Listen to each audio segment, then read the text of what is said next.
Hi, everybody. Roger Lajoie with my great friends Jim Rooney, Chris DePiro. Time for another Teammates podcast. Today we talk about our simple second principle: live in the moment. Live in the moment. We only have moments to live. Live in the moment. Well, that's obvious, and a lot of us don't. We get up in the morning, first thing, guys. We're running around. We're going, oh, I got to deal with my stuff. Oh, I got to pick up the kid at school. Oh man, I got to do this and all that. We're not stopping. We're not appreciating anything. We're either living in the past, the future, and sometimes the present. You can only have one. Pick one, and the obvious one is the moment. But Chris, why is that so hard for us to do? Well, because a lot of people want to hold on to what happened in the past, whether it be successes or they lament their failures. And a lot of people want to see, they dream about the future. And it's interesting. There was a study that was done years ago with a sports psychologist, and he was talking about, to his athletes, and they talked about, where they, that you had to rank the three past, present, future in terms of percentages. And what he felt the optimal or elite performers do, both in sports and in business and life, is they spent 5% in the past, 15% in the future, and obviously the 80% in the present. And it's the hardest thing to do is be in the present. And so the definition is like use the past to kind of learn from both the good and the bad, but it's the past. You can't change it anymore. It's done. Dream about the future and your goals, your dreams, your ambitions. You lay your head on the pillow at night. You look at the ceiling and you say, okay, this is what I'd like for my life, etc., or what I want to accomplish. That's great. But the only place you create your future is in the present. So I think it's obviously it's easy to say and easy to talk about, hard to execute. And we've talked about this in the past. We've talked the concept of knowing and doing. So it's being able to close that gap between the knowing and the doing, and be able to say, okay, you know what, I've got to be intentional. I got to use that word again. I like using that word. Is being intentional about staying in the present. And I think that's where the magic happens. Intentional is a great word because it's all about awareness. It's the same kind of thing, people talk. I meditate on a regular basis, and people ask me, are you any good at meditating? And I said, I have no idea if I'm any good at meditating. I don't know what that even means. And they say, well, I'm not good at it. And I say, well, why? How come you're not good at meditating? And they say, well, my mind's running through a million different things, and I'm either thinking about the past and the future. And I say, well, it is working because at least you now are aware of it. Right. At least now you know what's going. That's the first step to living in the moment is realizing. Sounds like a Yogi Berraism. The first step to living in the moment is realizing you're not living in the moment. At least now you are aware, you are intentional, we're focused. We got things to do. We're running businesses. We're all over the place. We got coaches. We're doing all this stuff. We're doing a podcast right now. We're talking about living in the moment. We got to stay focused on that. And it's hard, Jim, at times. And Chris brings it up. I think it's really interesting. You talk about there's a big difference between reminiscing about the past and ruminating about the past. And that's not just semantics, that's just being caught up in it. Look, if your past calls you, hang up. It's got nothing new to say to you, number one. And then the future, as you say, we're looking forward to, is like the difference between wishing and hoping and actually doing. Your future will be determined by what you do today. And yeah, everyone knows this, and I know this, and I know this. But Jim, to be intentional and live in the moment is so hard for so many of our clients. I think it's hard, Raj, because, and it may be hard, you used the word to meditate. I often use the word pause. Sports teaches us when we're faced with something important, call a timeout. And calling a timeout or taking a pause is a way to attempt to live in the moment or to get back to the moment or to appreciate. I know when doing administrative work, I used to encourage my staff when the temperature goes up, and I used to challenge them to say, why don't you take a 30-second helicopter ride? I want you to just pause, I want you to reassess where you're at, and look at that as a way to capture the moment, to capture the presence of that person, to engage in whatever the next opportunity is. That's well said, and you talked about sports examples. One of the best examples living in the moment was the late, great Doc Holliday. Blue Jay, Phillies pitcher. What a great pitcher he was, and his book was fantastic. And of course, the end of his life was very tragic. But he taught us a lot about the focus, and as athletes do, the real great ones. They talk about being in flow and in the moment, and you just kind of. And he phrased it in his book the best way, and I'm kind of paraphrasing it, but he said it best. He said, "The pitch I'm throwing right now has nothing to do with the pitch I threw prior or the one I'm going to throw after." And people say, because he was so stoic when he was up there, nothing seemed to bother him. They go, how do you do that? You just give up a 3-run homer and then come and just throw 3 straight strikes, because as hard as it can be, you got to forget about the past. You can't be worried when I'm going to throw him on the next pitch. That's got nothing to do with the pitch I'm going to throw now. And as a pitcher in control of the game, that's probably easier to do than a lot of us in our life, Chris, where we go, how do I control it? How do I stay in the moment? I got to be thinking ahead of the opponent, or I got to learn from my past mistakes. You do, but the moment you have now has nothing to do with what's happened or what's going to happen in the future. Yeah, I think the challenge there, and what's interesting, you take a 30 foot kind of, or 30 foot high, helicopter break, or taking that moment to realize. I think that's such a great comment, because it's being able to understand that, this moment right now is all we have. So to the Roy Halladay situation, what just happened, I can't undo. I can't undo what just happened. So why stew or ruminate, as you mentioned earlier, about that? The key for me, and why it's so hard, is people don't trust themselves to be able to deal with what's going on right now, and it becomes a personal. They personalize everything, and there's a thing that that I've read before, where it says problems don't exist in the moment. They only exist in our definition of circumstances or situations. That's where people get anxious, and they get, or they kind of become down or depressed about things that they didn't do, or things that didn't happen in the past, and or they get anxious about what's to come in the future. But in the moment, they have a choice. They have a choice to deal with what's in front of them. And going back to previous podcasts in terms of being grateful, in that moment, if you're grateful, you take a pause, and that's where having some deep breathing kind of comes into play. Meditating is such a great commentary, to be able to sit there and say, okay, how can I relax, control, and say, okay, if I looked at myself from a bird's eye view, what can I do now? Because it's not as bad as we think. So in that moment, we can choose to move forward, and move forward with gratitude, move forward with ambition, move forward with what the next step should be. Interesting. Phil Jackson is another guy worth talking about, the great basketball coach, the Zen master, they used to call him, of course, with those great Bulls and Lakers teams, 10, 11 championships, however many he's won. And he won it really centering their guys on not looking at the scoreboard, playing the moment, living in the moment, doing it. And he was able to do that and transcend that to athletes like Kobe Bryant and Michael Jordan. And he coached so many of the great players that were around for so many years. And that's hard to do, Jim, especially athletes, who are in tune to it's all about the results.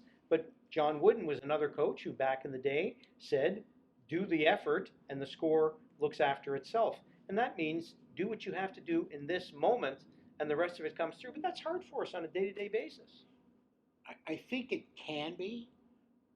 I also think, though, we can practice that moment. And I'll go to a phase of life that sport teaches us, but theater teaches us. Um, the excitement, the adrenaline, the rush of excitement comes when the curtain goes up, and right away we go. It's either the orchestra starts, we remember our lines, and we start, and the life and the play of the story.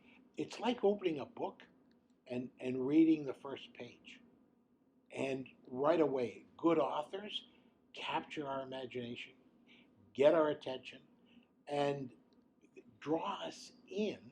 And I think that's part of, because so often, at times, we might be touched by the function the person has, maybe their title or whatever, the physicality, and we forget what I call the personal part of why we're here in this moment. And so they're not just a function, they're not just something out there, but they're a person. And that moment helps us to in quotes, it's showtime, let's Mhm. go. It's funny because we had an actor as a client, and I never really thought of this, but you know, he looked at it all the time, and he said he had having trouble focusing, and he said uh, the one time he could focus though was when he was on stage because that story triggered thinking about him, and I'd say, okay, so why was that? Why? He said because you really loved it. He said, no, I really loved it. He said, but there were two things that stopped. He said, when you're on stage, yes, it's showtime. To your point, he said, but you're on stage and you can't see it. If anyone has been on a stage in a theater, the lights are so bright you can't look forward and you can't look back because there's only a black or a screen. There is nothing but what you're doing in that second, and so you have that. So I always thought that was interesting. So, but an actor has no choice. But here's a story, and it's in the Power of Teammates book. Tiger Woods is one of my favorites, and Scotty Bowman told me this story one night in the bowels of Joe Louis Arena with the great Jimmy Devellano, sitting there talking about it. He said Scotty worked as a scorer at the PGA Tour. He loved golf so much, and he lived in Florida, and he'd actually have the kind of smock on or whatever they'd wear on to be the scorer. And he's with the guys in the room, and they go, "Say, Scotty Bowman, name on." And he goes, he said, "You love golf?" He said, "Oh, I love golf and everything." I said, "And actually, I'm a neighbor of Tiger Woods. He's not doesn't live that far from you." Like, "Oh, you know Tiger?" And he goes, "Oh yeah, I know Tiger really well." So they go out on the course, and Scotty's standing there, and Woods comes up, and walks right by him, doesn't say anything, and the round goes on and everything else, and the round's going on. And so some of the guys are back, and they're starting to rib Scotty a little bit, going like, "You said Tiger Woods was your friend. He hasn't even like acknowledged you yet." He goes, "Well, I don't know, whatever he is. Maybe he's in one of those moods or whatever."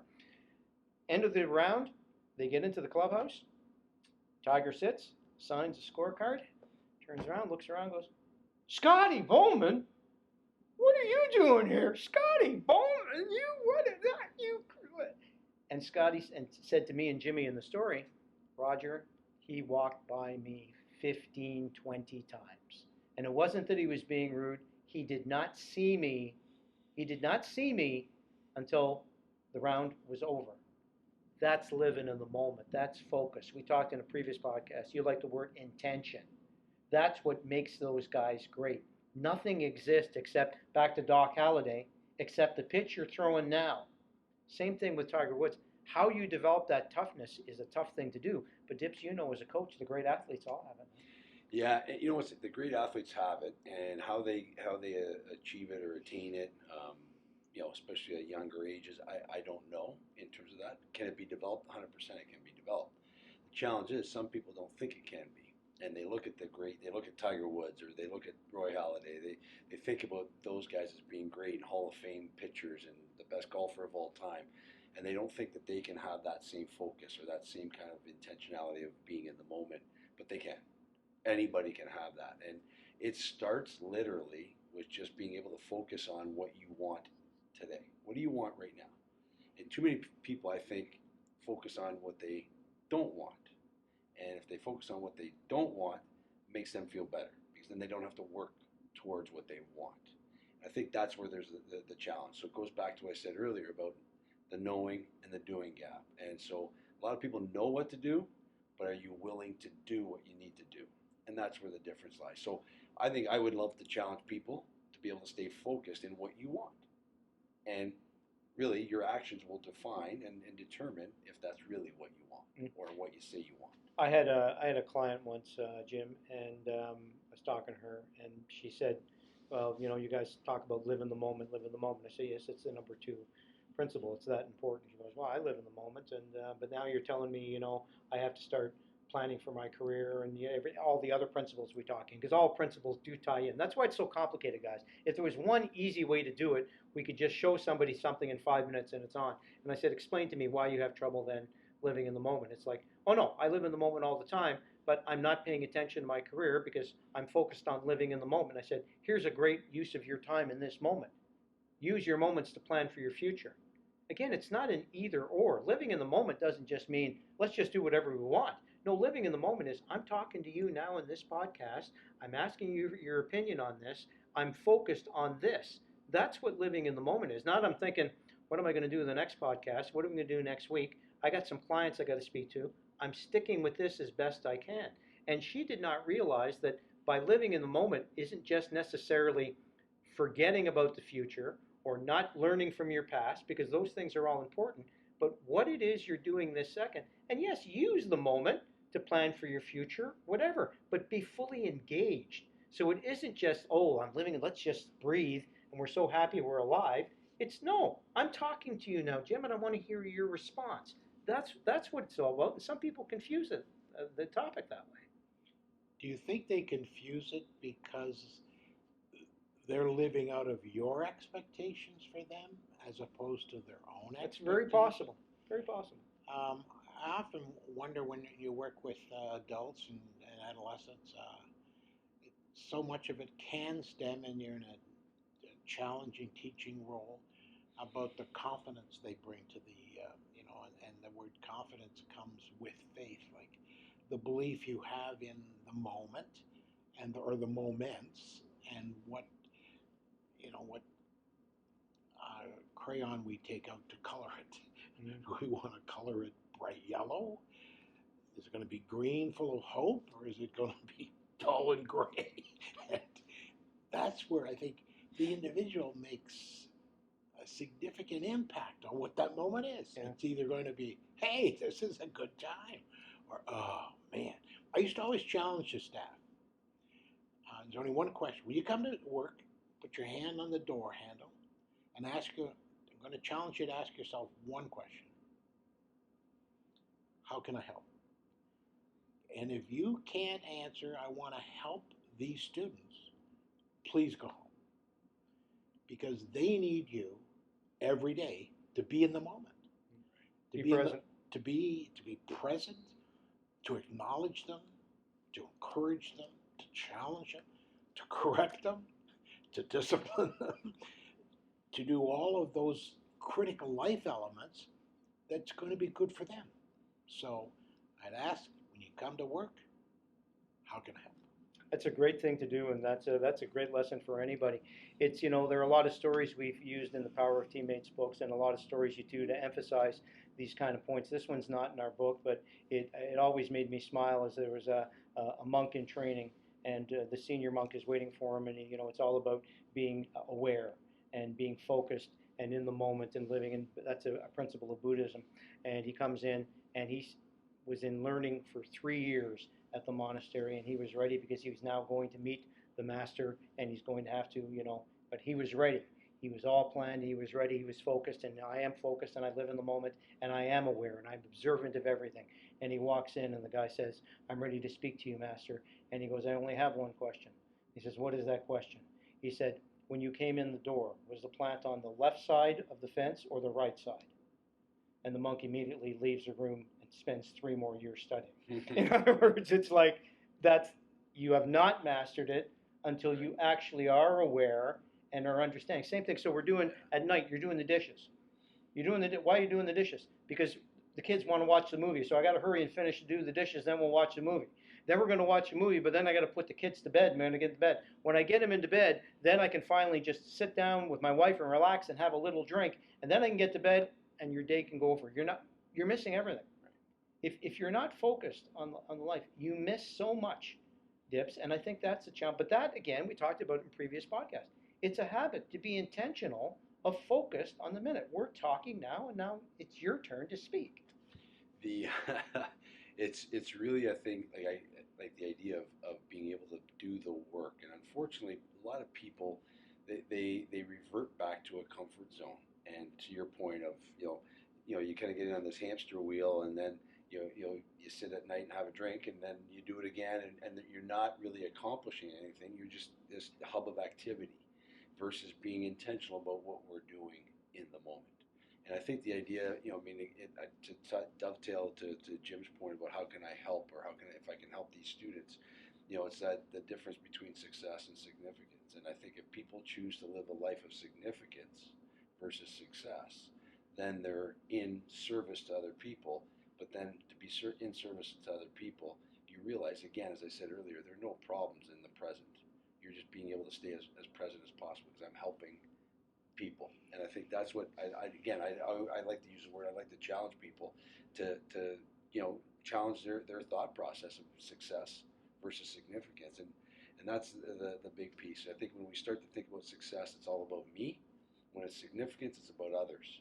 And I think when we're in the moment, it's all about, okay, what can I do? But really, what can I do to move forward? And part of that, to get momentum, another term that we've used, is how can I help you?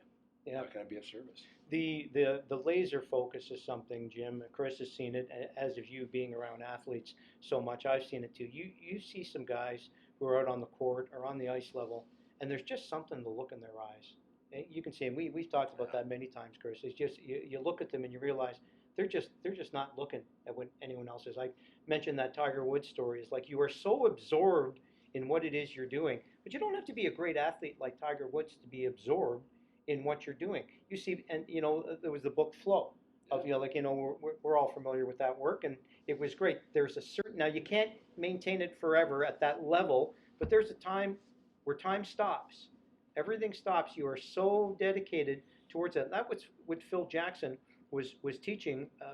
Kobe Bryant and all the great players that he coached over the years, is that particular moment staying in where everything else stops.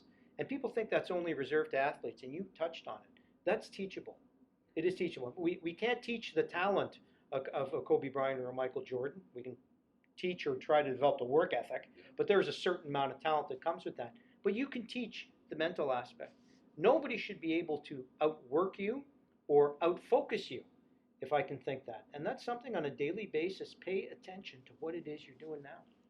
You mentioned that. I think of two experiences. One is driving. You better be focused when you're driving. So often today, the mishaps occur when, what do they say? Distracted driving. Like, wow, why they weren't focused on them. They didn't see that. Whatever. I also had some surgeries in life, and what I appreciate most about the surgeon is having the pre-consult before surgery. That surgeon being able to like say specifically and clearly, step one, step two, step three, this is what's going to happen. And then the beauty is, as the patient, receiving that, and you're experiencing his success of being able to focus on exactly making the transition from, I not only can think it, but I actually can execute it, and I can support you and help you. And I thought, so I'm always grateful to the surgeons of life for their ability to live in the moment and to focus. I bet you're glad there your doctor wasn't on a cell phone when he was operating. That could have been disastrous. At the time, a buddy of mine, we hadn't seen each other in quite a while, and we were developing a business project together. And this is about, I don't know, 7 or 8 years ago, doesn't matter. But anyway, we're sitting around, and you know me, I like my wheat beers with the orange slices, right? As did he. So we had a pitcher, and we had some orange slices, and we're going, and we're into it, and we're going back and forth, and this is taking forever, and we're trying to organize this and everything else, and we don't appear to be getting anywhere. And we're just going, it doesn't look like this is going now. I look down, and I see the pitcher of beer is gone. And I looked at him, we had the same thought at the same time. I said, somebody stole our beer. Because I sure didn't taste this. I said, you know what? Let's order another pitcher. Let's put the work aside for a second, and let's focus on catching up, enjoying our beer, and having it. And I don't think I've had a better beer since than that time. And again, to be reminded to stay focused. Not that you can't do two things at one time, but multitasking is passé, Chris. It is all now all about what are you doing right now. So it's interesting you say, because it's like you see, somebody stole our beer and you've never had a better beer. You look at, if you ask any athlete, it doesn't have to be an NHL player or an NBA player or whatever, but any athlete, even a youngster, just say, hey, you probably think about your best game that you've ever played. If somebody were to ask you at the end of that game, what were you thinking about? I guarantee you they would say nothing, because they're clear-headed and they were just in the moment or in flow, as you referenced earlier. And so the more you can be clear-headed and in the moment, then therefore the situation or circumstances isn't bothering you. And I just think it's interesting. There's a great quote from Hayley Wickenheiser, the great Canadian Olympian. And they asked her, four Olympic gold medals, and did you ever feel nervous about playing in those big games and those big stages? And she said, I never let the moment be bigger than any moment be bigger than I never let any play be bigger than the moment. And the point being was, she knew what she was doing. She was a great player. She trusted herself. She had the confidence to execute what she needed to do.